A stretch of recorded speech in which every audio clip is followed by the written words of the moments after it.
All right, so this is going to be my Lab 3 demo. Okay, like before, let me look at the code for a bit. We added a lot of new code.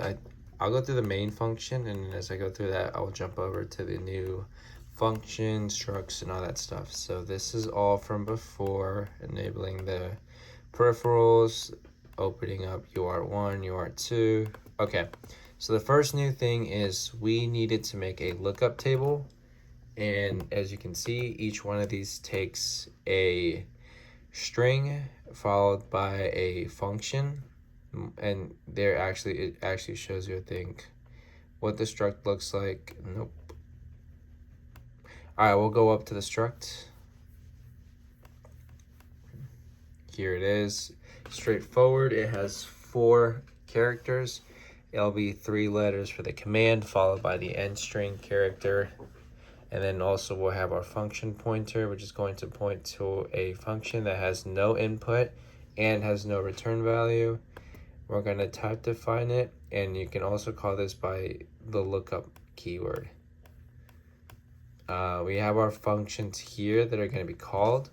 We have forward, which is going to just type the message forward into the UART, which goes into teraterm, followed by turning off all of the LEDs. Backward does the same thing, but it turns off the LEDs. And you have red on, which will turn off LEDs, turn on the right one. So this basically just turns the LED red and tells you that it did that. Oh, sorry, it's not even looking at it. Okay, so here are the functions: forward, backwards, red, blue, turns it blue. Pretty straightforward. And so we declared a table of this lookup, and for each of these we put in the keyword we're going to match with and the function it points towards. Turn the LED off, or tell them the green one at the beginning, send the URL, there's all the same stuff. Okay, so within this main while loop, every time that, or whenever we get our string to be of length 3, which means we have a full word, it'll go into this function. How is it picking that up? We are entering this through our UART1, which is for our Bluetooth. So not the same. Let me go up to the UART1 handler. I think it's this one. Okay, so it's this one, and for each instance, we have this current char, which is taking the current character that's being typed in to the UART. And we are placing this character into the command string, which is just a global, I think it's a global variable for the character. Let me double check. Yeah, so it's a global character array, a string array of length 4. And we're using this to put in each letter, and this happens every time. Whenever this hits a length of 3, it means that it's ready. And I believe this is where the flag gets set in here. Or there is no flag, actually. We don't need a flag in this version. So we get our length equal to 3. We add in our end string. We then type that we have our command. We type what that is to the terminal. And we send what that command is going to be. And then we're going to search for this lookup. So we have our integer I outside. It's not inside, because it turns out you can't do that in C.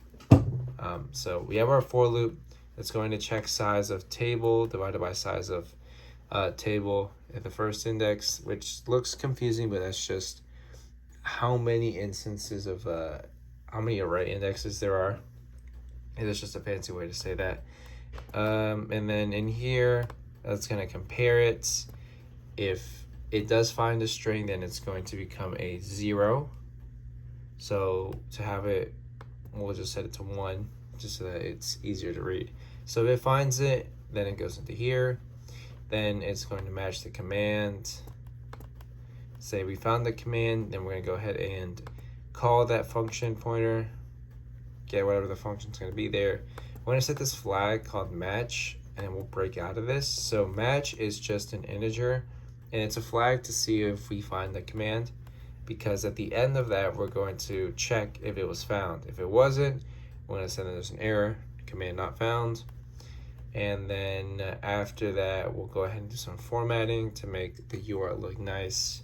Reset the flag, and then memset, which will take the command string and put it zeros. So it just resets the memory or the values of this. Makes it blank again. So I'm gonna go ahead and run this to show that it works.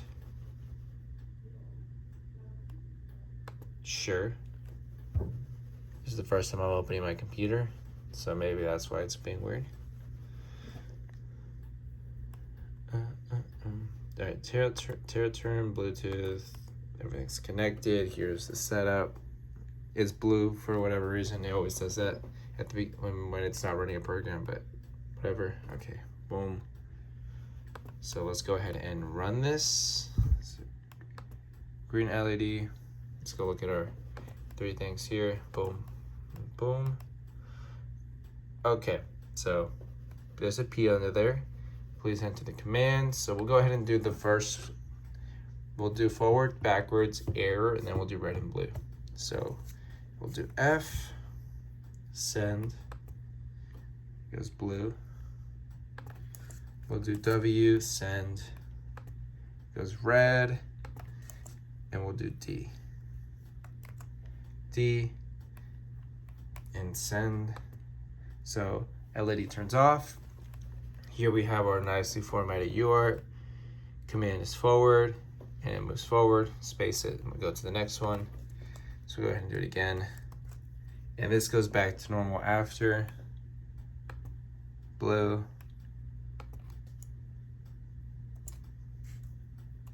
C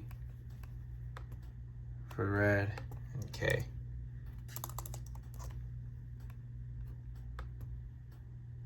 Boom, turns it off again.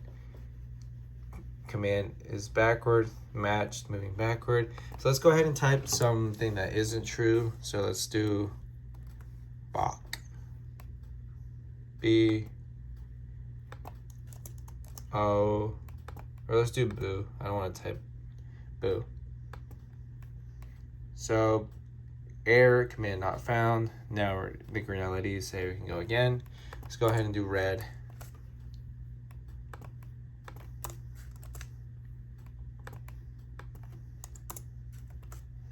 So there we did, red, command red on, there's a red LED. Let's go ahead and call blue.